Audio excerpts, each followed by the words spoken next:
Now let's talk about Iran. Yes. Another country that is in complete turmoil.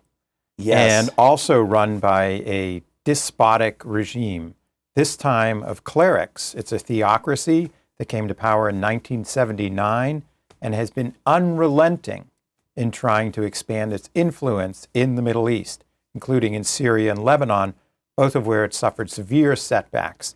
Now, is the regime in Iran finally on the verge of crumbling?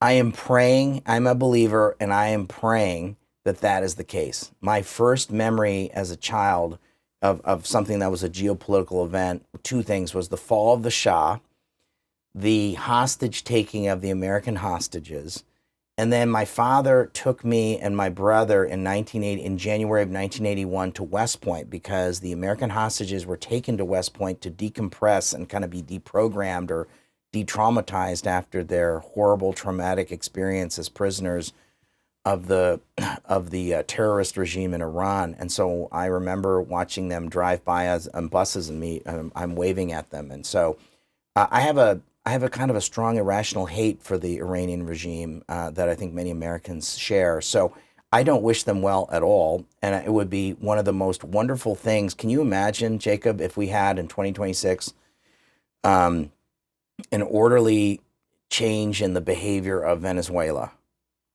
the fall of this horrible terrorist regime in Iran, and the fall of the Cuban regime, all in 2026. This is all in the realm of possibility today on the 9th of January, 2026. This is not crazy talk to be thinking this way.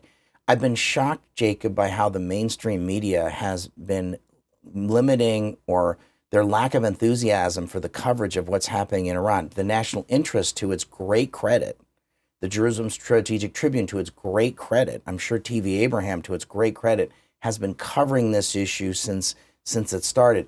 But there's been a reluctance by the mainstream media to cover the protests in Iran. I think for several reasons. I'm sorry to be so cynical, sorry to be such a cynical swamp creature, Jacob, but let me suggest several things. One is that I think unfortunately, there are people, either whether in the academic and expert establishment or in the media establishment, that don't necessarily aren't as enthusiastic as I am about seeing the Iranian regime fall. And there could be any number of different reasons for that. None of them, I think, are good.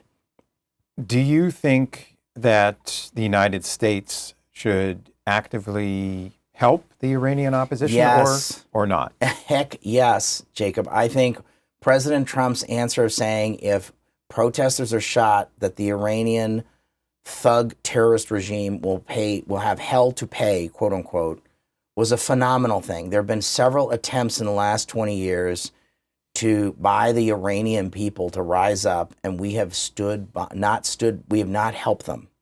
So if they had just had a little bit of an assist, I've been seeing reports this morning. I don't know if there's a rumor or not, but either Hezbollah or Iraqi Shia fighters are coming to the aid of the Iranian. And Kurdish. Yeah, to aid the Iranian regime. And that's crazy. That's terrible.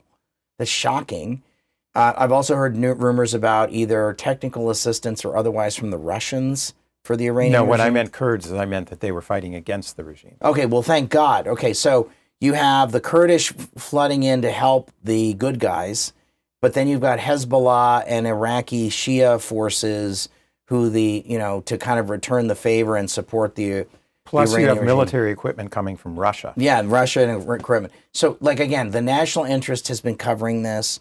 TvAbraham and the Jerusalem Strategic Tribune have been covering this. There's been a lack of enthusiasm in the coverage of this in the mainstream media, and I think a lack of enthusiasm, unfortunately, in some of the expert community in Washington and elsewhere. This would be big or bigger than the fall of the Berlin Wall.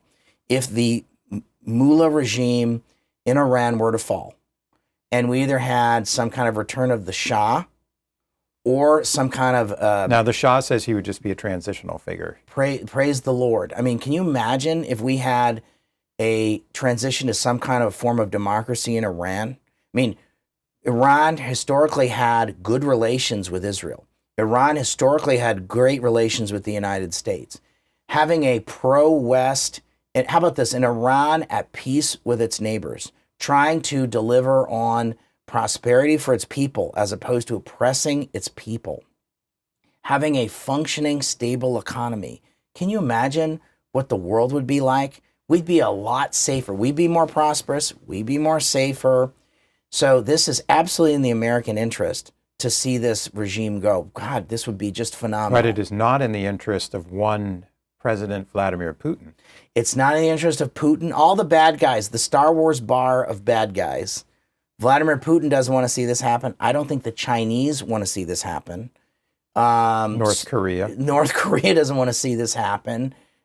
Certainly the remnant of the regime in Venezuela doesn't want to see this happen.